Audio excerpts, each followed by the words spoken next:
mo siya. Hayaan nyo lang May muna lower sila body, mag-usap. hayaan mo siya. Kano, Hayaan mo ano emotion niya.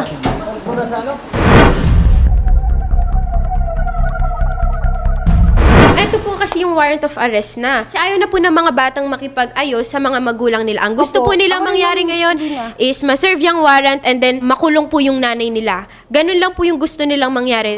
Hindi po ako papayag makipag-settle kasi nga, yes po, kahit po nanay ko siya, nandun na nga ako. Nanay ka, hindi mo gawin yung duty mo as a parent.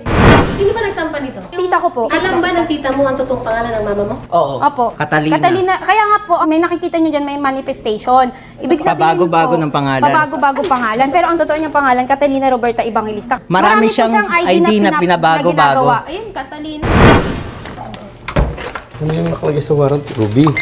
Kaya hindi namin pwedeng i-ano yan. Catalina ang pangalan niya. Na Pero Evangelista. Catalina sa birth certificate, ayun o. Nagbabago yun nga. Nasa batas naman yan, di ba sir, nasa warrant? Mo yung